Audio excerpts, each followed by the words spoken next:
Okay, what else? Let's do this.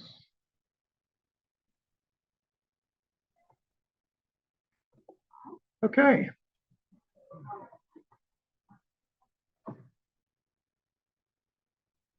Go ahead and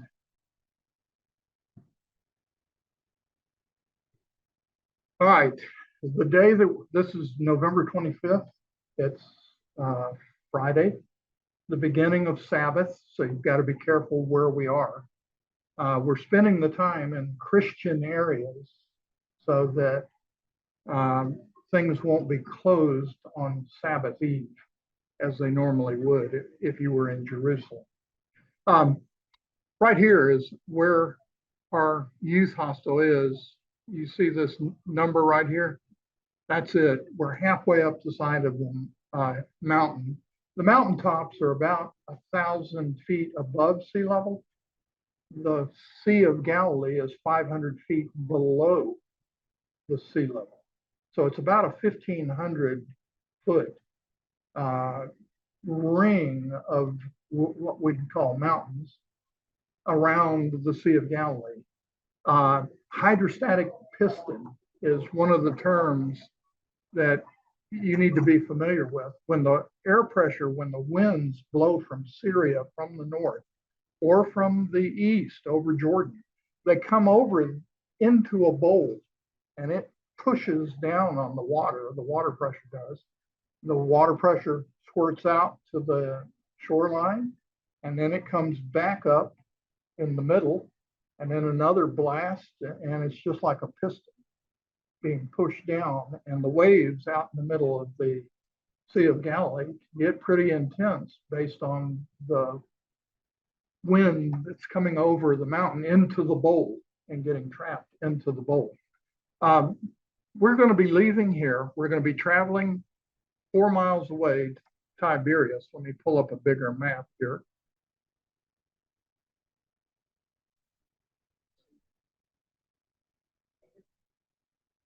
You can see across it. I mean, it's not, I'll show you the picture here in just a second, but we're going to come up this coastal road through Tiberias. Now, nothing major happened in Tiberias that I'm aware of in the Lord's ministry. Everything we're doing today has to do with the Lord, his Galilean ministry, which lasted between 18 months and 2.5 years.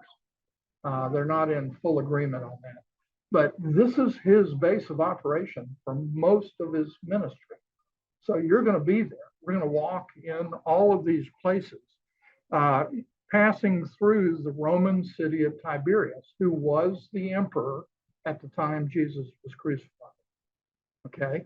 This city, named after him, has a hot springs in it. It's sacred to the Jews because certain rabbis were born there. It doesn't have anything for us per se. So, yet this is where all the Christian tourists stay. And you're in. Did you stay in Tiberias? Dusty, nasty, what have you? Anyway, we'll be leaving, just passing through. Give it a wave as we head up to Migdal. And right here on the coast, they have just found a new synagogue. It's the oldest synagogue in Israel, but they newly found it a few years back when they were putting a parking lot in for a Catholic conference center. And we'll be visiting it because it has all kinds of significance in as much as it's where Mary Magdalene is from, Magdala. And this is Magdala being on the coast. And this is where she's from. This is a synagogue that Jesus preached in. I mean, he was here at this synagogue, and we'll take a look at it. We're going to pass Genesar, where they found a boat. Let's go back. When the water of the lake receded due to evaporation and the use of the water, they found a fishing boat right there in the mud. They excavated it. And if you want to see a boat just exactly like what Peter and everybody else used, we're going to go see that. It's a great place to buy tourist items as well, high dollar tourist items. be sure and dicker with them. Don't buy them in Jerusalem. The price goes up the closer you get to the Temple Mount. We're going to go past where the boat is up to the Sermon on the Mount up here in this area. Then down to Capernaum. This is where Jesus was based. Capernaum is how they say it in the Hebrew, Capernaum, from Nahum the prophet, who was based here. So we call it Capernaum. What did I say? I get confused between my English. Capernaum, there you go. The feeding of the 5,000, the calming of the sea, the home of Peter and James and John and Andrew and Matthew, right here in Bethsaida. That's only been found in the last 4 or 5 years. Hopefully we'll get to be able to see it. On around to where Gerasenes, we will have been there the day before. We're going to have lunch, St. Peter's fish, or St. Peter's chicken, whichever you prefer. And then on around and back to the youth hostel. So be sure and get up early enough to watch the sunrise over Jordan across the sea there. You want to have your quiet time. Up here is a limited number of tables and seats all out in the open that you can get up. We had to fight over them last trip. So first come, first serve. Beautiful place, lovely. And you can just see everywhere where we're going laid out in front of us. You have happen to have one of these rooms. You have a balcony that has a slight view of Tiberias. There is a jutting out of the hillside that gets in the way unless you go down lower on the property and you can just see it sticking out there. But that's Tiberias. This hill right here, Mount of Beatitudes, feeding of the 5,000, city of Capernaum where Jesus was based, all of it right here in this region. So it's going to be a full day traveling around from site to site. You can see and smell associated with the Sermon on the Mount. Here is Capernaum, where Jesus was based. Over there on the other side, when they crossed the ocean late at night, Peter came walking to him on the water, the storm, and everything else that was going on. They were actually going north to south, but the wind blew them against Decapolis and over where the demoniac story took place. And that's over here on this coast. So everything is close together. It's virtually within walking distance. And that's what the crowds did. Here you are on the Mount of Beatitude, and here is the base that Jesus was at for 2.5 years in Capernaum. Remember the story after the resurrection? Peter, James, John, they were all out fishing on the boat. They had gone back to their occupation, back to their home after leaving Jerusalem after 40 days or so. They weren't real sure what they were going to do, but they returned to their fishing. Here's a fishing boat out on the thing. There was a man standing on shore with a bed of coals, a fire going, and he shouted at the fishermen early in the morning as the sun was rising, "Have you caught anything?" I mean, it's the standard question that all fishermen get asked. Have you caught anything? And they, of course, shouted back, "No." He said, "Throw the net on the right-hand side." And when they did, it filled to the brim and they couldn't bring it into the boat without sinking the boat. Yeah. And that's when Peter jumped out, swam to shore. And this is likely within yards of where that took place. And, the stories just come alive as you see them and where we're going. Isaiah 42, we want to bring sensory smell to this passage. In Isaiah 42, behold my servant whom I uphold, my chosen, in whom my soul delights. I have put my spirit upon him. He will bring forth justice to the nations. He will not cry aloud or lift up his voice or make it heard in the street. A bruised reed he will not break, and a faintly burning wick he will not quench. He will faithfully bring forth justice. He will not grow faint or be discouraged till he has established justice in the earth, and the coastlands wait for his law. A bruised reed, the image of a bruised reed. There it is, right there on the shoreline. And if you don't mind crossing into a former minefield strewn with landmines, with a sign posted that's saying no trespassing beyond this point, as many of our dear leaders did last time. You can go dip your feet and up. Are you encouraging? I'll tell you, I'll be on this side of the fence waiting with all the timid of heart.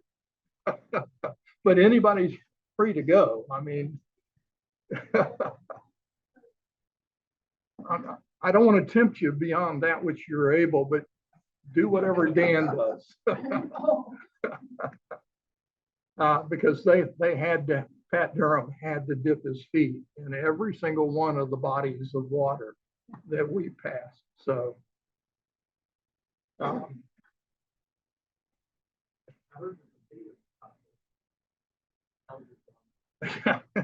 for sure.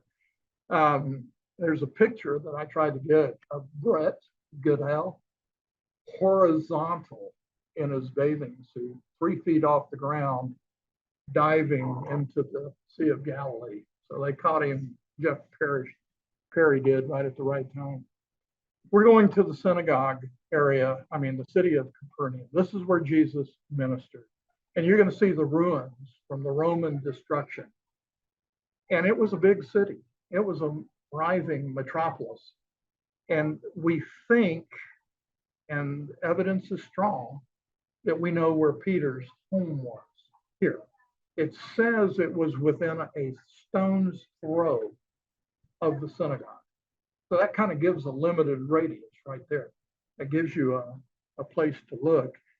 And here is what history has said, dating even before Constantine's mother identified most of the holy places in Israel.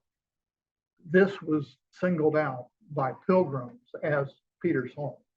This is where the miracle of his mother-in-law being healed of a fever, the roof tiles being taken off, and the paralytic being let down into a setting such as this. You start getting the scale of what these stories are about, because in our mind, you've got a big room like this, letting the paralytic down in. Not in those times. You can see all of the homes here in Capernaum, and they're small. They're pint sized. The interesting thing is, look at the alleyways in between buildings. They're narrow. And remember the story of when Jesus was coming in from the crowds, trying to get away from them, going into Peter's home, and a woman in the crowd touched him, and he said, who touched me? Because he saw that virtue had flowed out of him, power had gone out. Well, you're going to see, it's impossible not to have rubbed shoulders and been packed like a sardine in the alleyways leading into any of the areas around the synagogue. And the Catholics built a chapel above St. Peter's home, so they call it the Chapel of St. Peter's. And if there may be a mass or some kind of meeting going on, and if you respectfully will go up, they'll let you in, and you can look down through the floor from above down on Peter's home, per se. or not. You can go down underneath of it and see it. See how the town just wraps around the synagogue? This is not the synagogue Jesus taught in. It is the synagogue floor that he stood on. These walls are new. When the Romans came through and they tore the place down, and then it was rebuilt with these stones and columns that you see. But the original, it was built on the original foundation of the synagogue itself. And what do we call those things on top of the capitals on top of it? From the tabernacle, remember the tabernacle? Those calyxes, the calyx from the candlestick. Same motif, same design. Speaking of motifs and designs, it's okay to carve things. The Jews were not opposed to certain graven images, as long as they were prescribed by God in the Old Testament, and there were pomegranates, olives. You're going to see olive trees with, hopefully with olives on, ripe olives. You want to pick one, taste one, that'll be there. This kind of graven image has been found in Chorazin. They moved it from here. We went here last time. I don't know if we'll make it this go round, but that particular image of El, remember El being the bull god, that's El, is in the Israeli Museum. So on the day that we go to the Israeli Museum, you might want to see that. Okay, I'm not sure what's in that right-hand plate, but if you beat, there you go.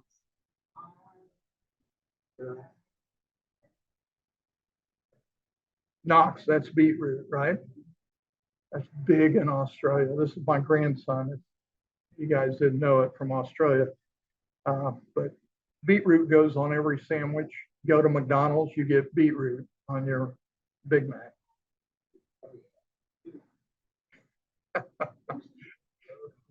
If you are a little bit squeamish about eating a fish with its head still on, you can get chicken, but I'm not sure that'll be any better. So we'll see.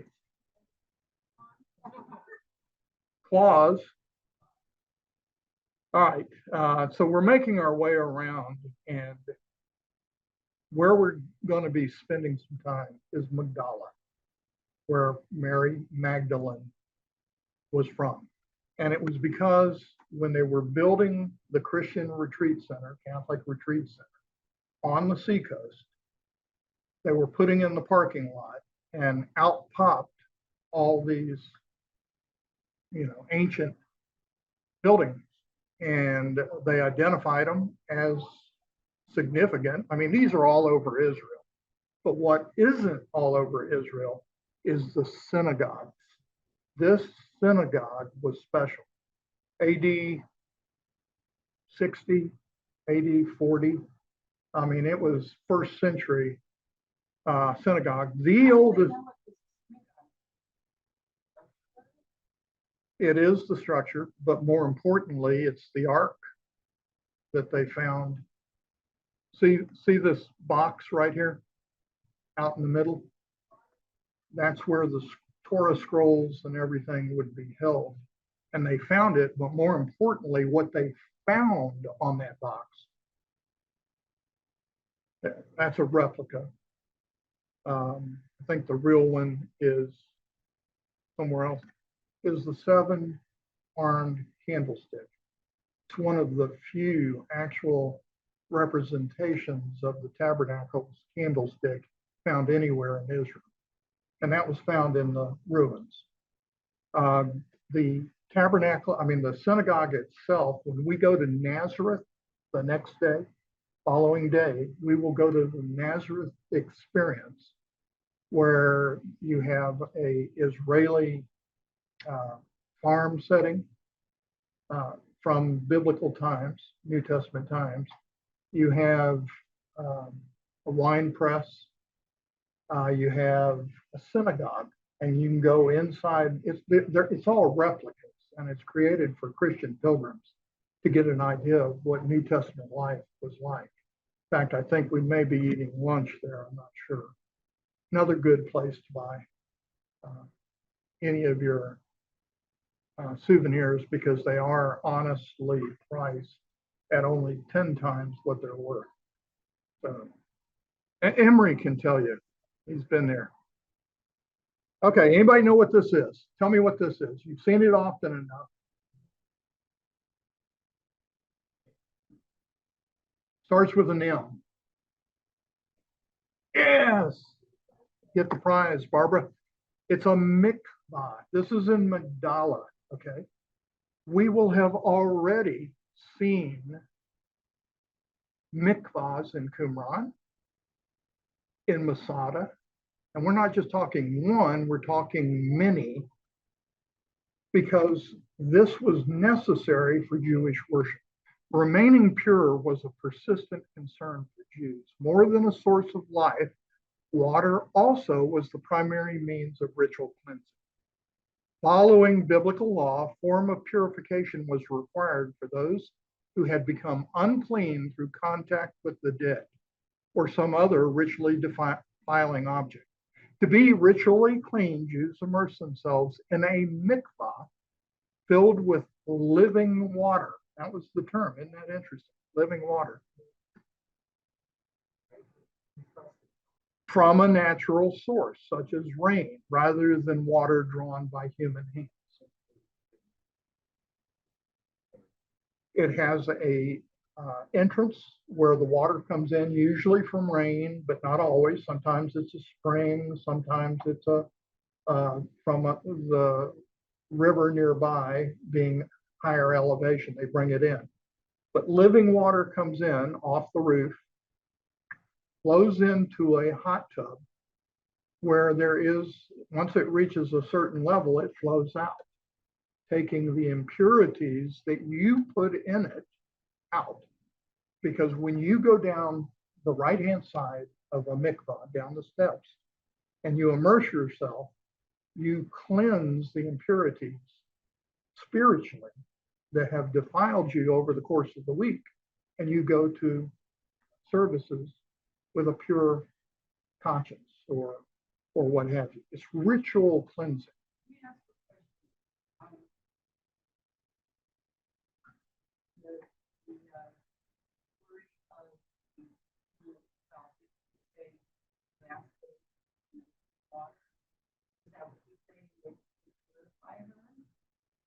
Well, I mean,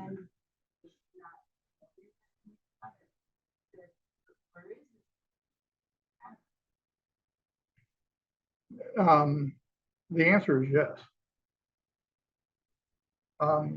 As far as the term living water, it was understood by Jews to be the element that removed sin or impurity and carried it away. And that's, I guess, what he was referring to, because you won't ever have to drink again if you take the water that I give you. You see the steps going in. They're everywhere. When we get to Jerusalem, you're going to see them in the city of David.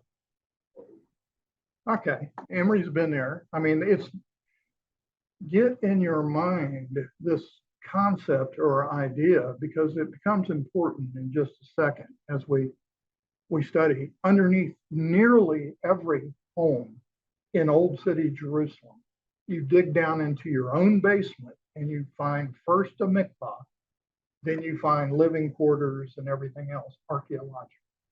So there are people that charge to come into their home and go down and see the various sites.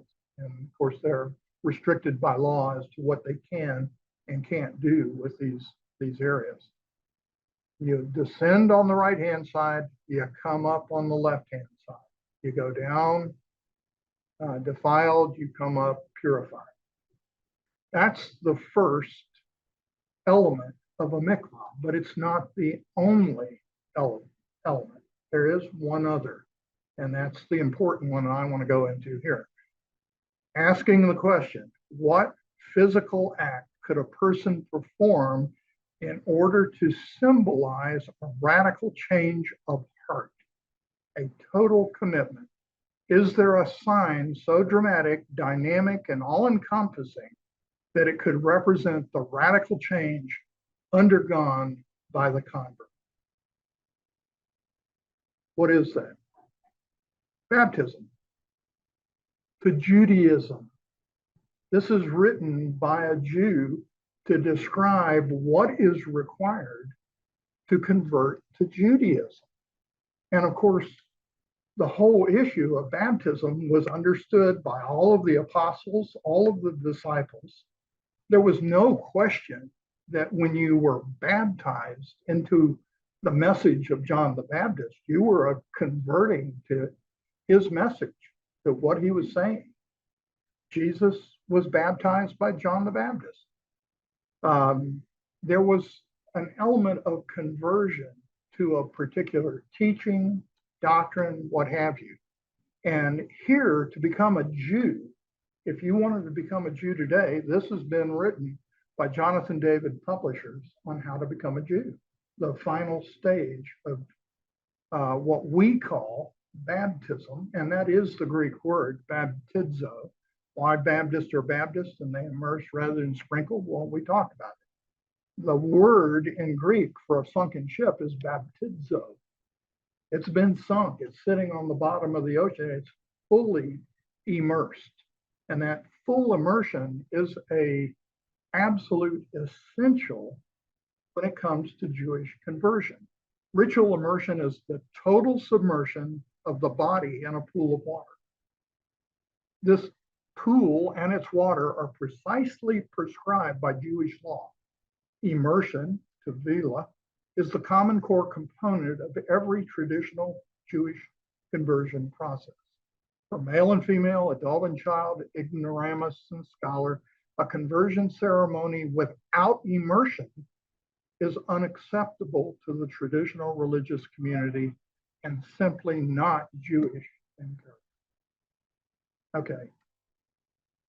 When we as Christians are baptized, we are hearkening from the Jewish tradition because that's exactly what was understood at the time. Now, we kind of emphasize the symbolic nature of it, but it is a declaration to the world that you're a Jew now, or that you're a Christian. No other symbolic act can so totally embrace a person as being submerged in water, which must touch and cover every lesion, every strand of hair, every birthmark. No other religious act is so freighted with meaning as this one, which touches on every aspect of life and proclaims a total commitment to a new idea and a new way of life as it swallows up the old and gives birth to the new. The water of the mikvah is designed to ritually cleanse a person from deeds of the past, and the convert is considered by Jewish law to be like a newborn child. Where do we hear that?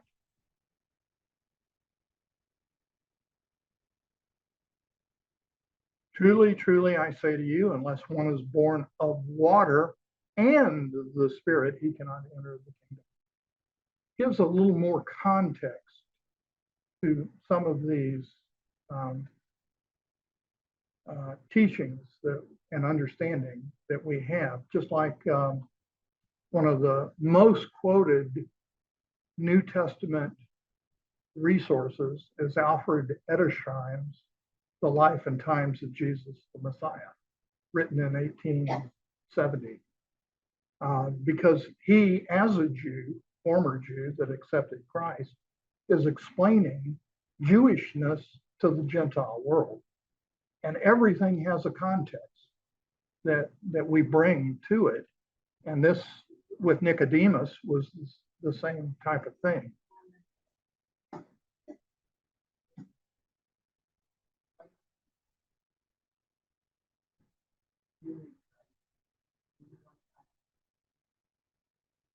We cited one baptism for the forgiveness of sin in the Nicene Creed today. Anybody catch that? Okay. It's Acts 2, 38 and 39. Anybody got a Bible with them? Strange thing to ask, but Barbara, would you read that? Mm-hmm. 38 and 39.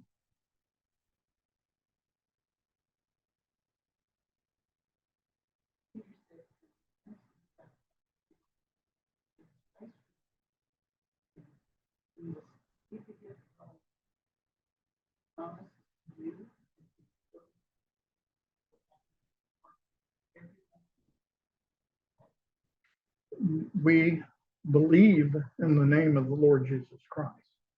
We are converted because his blood paid for our sin from this verse teaching.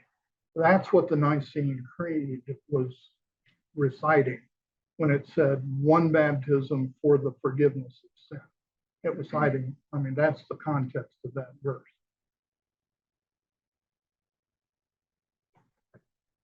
Philip and the Ethiopian eunuch in Acts chapter 8. You know the story. The Ethiopian eunuch was traveling in his chariot. He was reading the book of Isaiah, and he couldn't understand what he was reading. And Philip, just suddenly, by God's providence, happened to see him in that predicament and asked him if he understood. And he was invited up into the chariot to explain the passage in Isaiah that the Ethiopian eunuch was reading. Now, he's coming from Jerusalem, from probably Pentecost, 50 days afterwards, the celebration, 50 days after Christ was crucified. All Jerusalem abuzz, people having seen the risen Christ, miracles being done.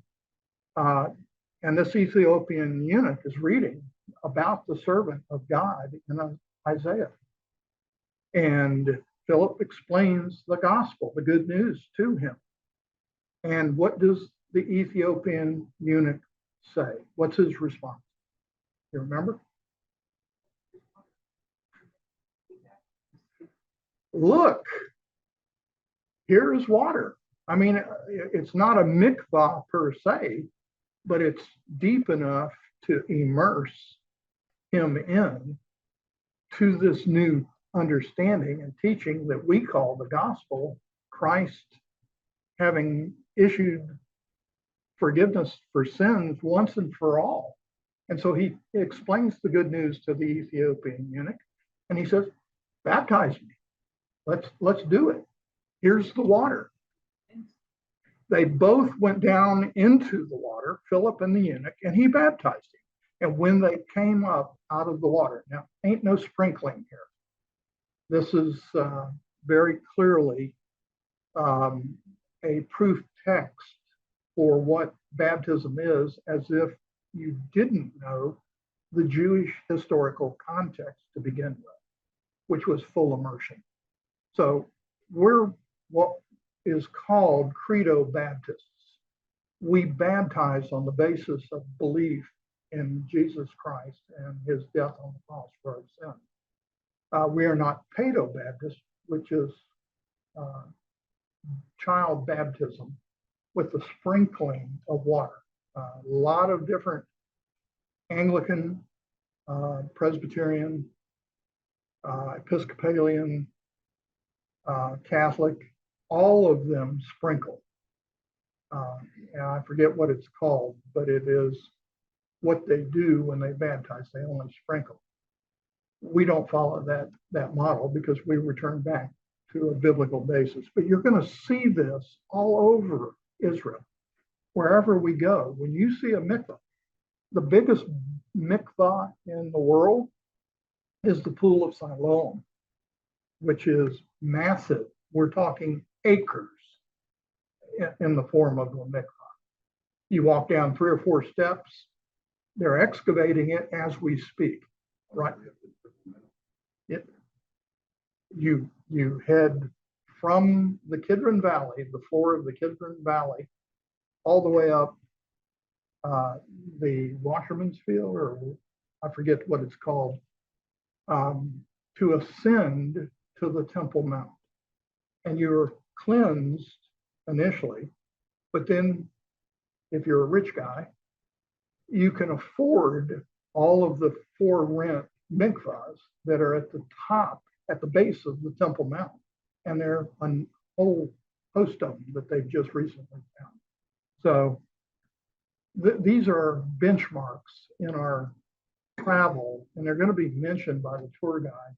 Oh, this is called a mikvah. Well, you can just shake your head and say, yeah, we know. We got it.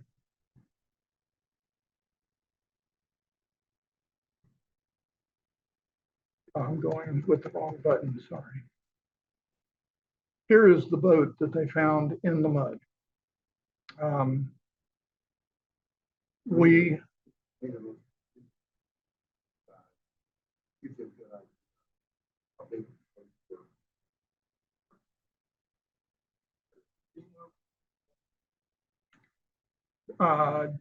25, 30 feet.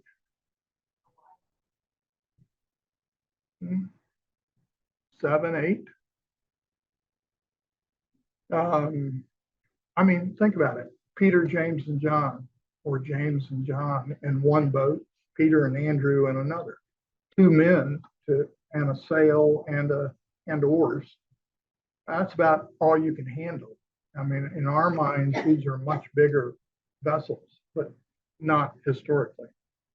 By the way, historically, Josephus records the last naval battle in Israel with the Romans. It was on the Sea of Tiberias, or the Sea of Galilee. 300 Jewish fishing boats attacked by Roman rafts. They built rafts. They had completely encircled the entire lake with troops. There was no getting away. And so they had their last battle, and all 300 of the fishing boats were sunk down to the bottom. And it's pretty deep in places. I mean, once again, it's on the Great African Reef where the two continental plates come together. So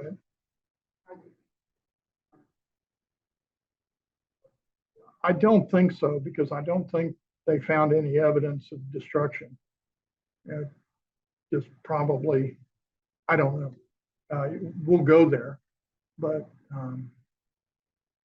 right after that, we'll have gone completely around the lake, spending time, where Jesus fed the 5,000. Everything is there.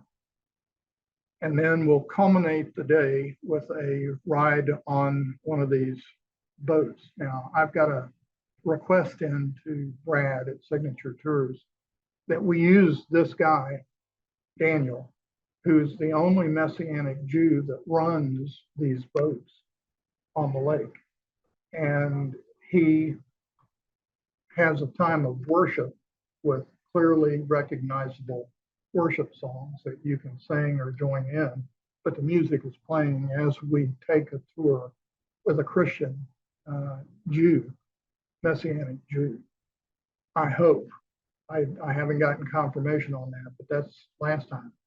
Emery, you didn't have worship music or anything like that. Yeah, he's a character.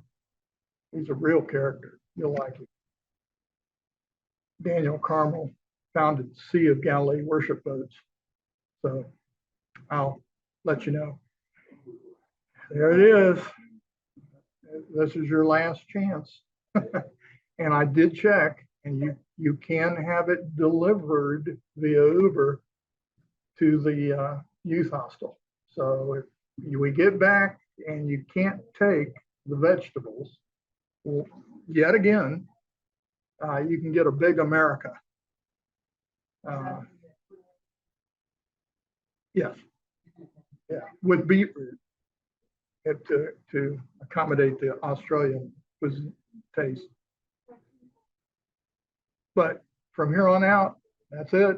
We're not going to be around any McDonald's. So if you're not, that would be the day after Thanksgiving, Friday.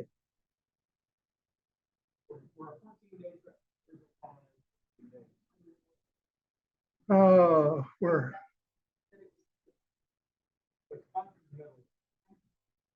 Yeah.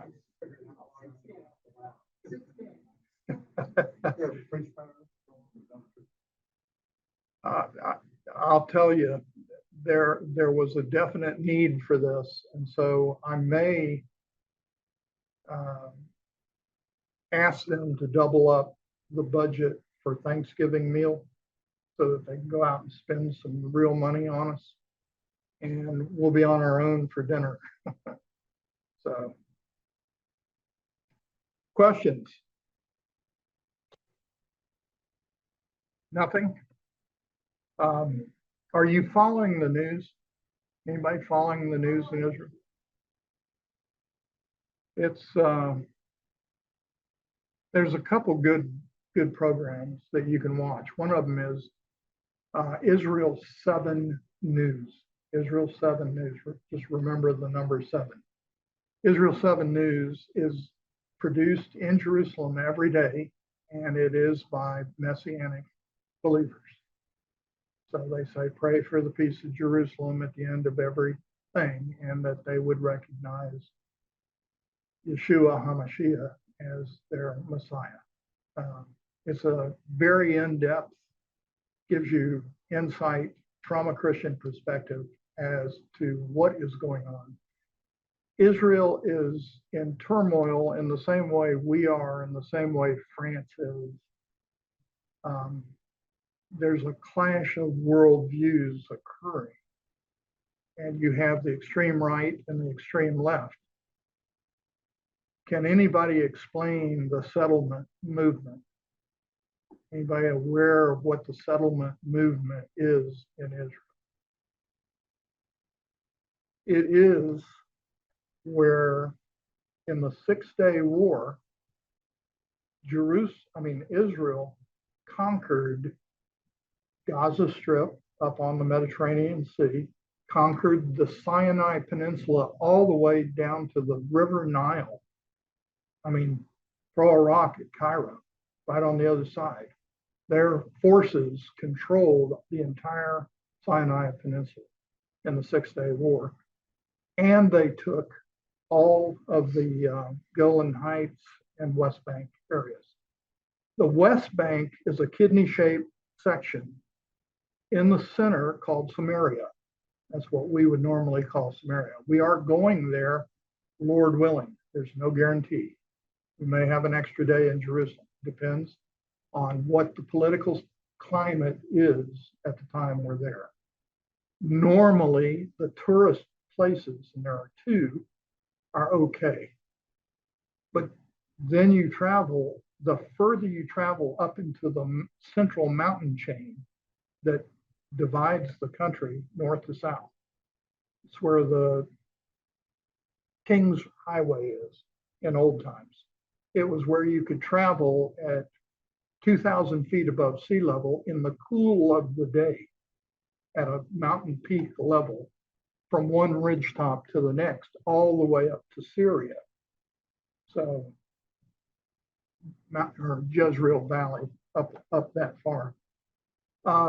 The settlement movement, once Israel took the land back from the Arab Palestinians that were there under their government, settlers who were Jewish and rabid about taking back their land moved onto the properties that were not occupied. They set up tents. They set up stone walls and houses. Pretty soon they had schools and hospitals, all on the high ground overlooking the Arab West Bank settlements. The Arabs got upset about it because they were, in many cases, squatters. They were there illegally. Depending on who was president in the White House, there was a position that either the Democrats or the Republicans took on supporting the settlement movement or denying it. Okay, so it's been controversial since 1967, and it has done nothing but grown. They have taken over, and there is a reason why the Palestinians are upset. They're seeing their land subsumed right under them. Even though they are governed by their own Palestinian control in certain regions, the tensions are still so high that there were helicopters shooting rockets into the Palestinian homes 2 weeks ago.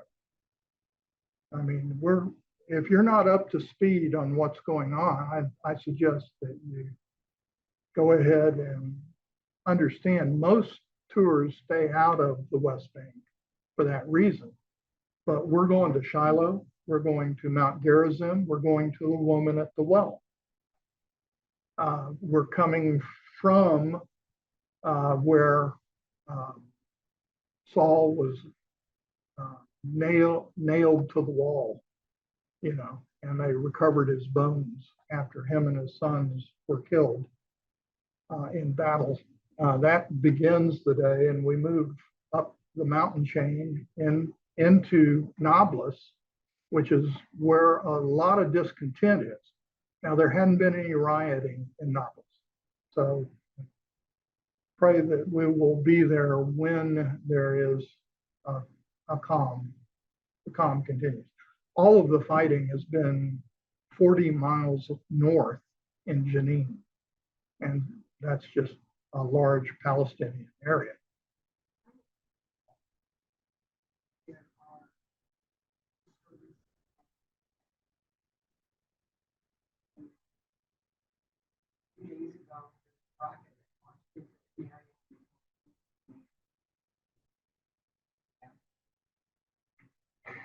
You can't get around it. You have to travel, and they can set up and target you anywhere along the route. They don't target tourist buses because too much of their own livelihood is dependent upon it. They target settlers' vans, delivery trucks, things of that nature, and they do that. There's just the same thing would be true if you took a tour of southern LA. I mean, there are turf wars going on there all the time, but we will stay out of the hot spots. Yes, and you'll know fully where we're going, and you can make a decision to stay in the hotel in Jerusalem if you want. No forcing you. I took my family. We had some rocks thrown at us. That was the extent of it. But we also had a big Mogan David grape. That's the rental company, and so they knew we were in a Jewish vehicle when we came by and drove through some of the West Bank area. Worse was Bethlehem, and yet we still got out and walked around and did our thing. Are you going to Bethlehem? We are going to Bethlehem, Lord willing. We're not going in the church. We're going to avoid there's nothing there but a gilded hole in the ground and people kissing it. We are going to a genuine cave that historically was used as a stable, and it's right behind the YMCA. And then we go from there to lunch in a Bedouin tent, and the tent is about a quarter of the size of a football field, and they serve traditional Bedouin food. It's great. I loved it. So those are the kind of things that we're doing. I mean, our tour guide, I think we've said it before, big sign as you're entering Bethlehem area region, that any Jewish tour guide takes his life in his own hands if he comes past this sign. Not the tourist, but the tour guide, Jewish tour guide. They don't allow Jews inside the West Bank for anything other than official purposes. And that's all over. Get an idea of what you're going into and get an idea of the current events that are going on right now. I will say Netanyahu is the Israeli version of Donald Trump. and he's pro-settlement, anti-Palestinian, and it's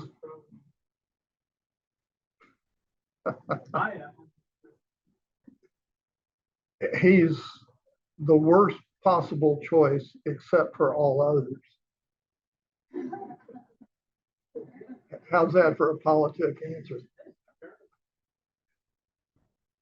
Yeah, I mean, they've got a real problem up there. All right, well, if there's no other questions, let's go ahead and let me turn off the recording.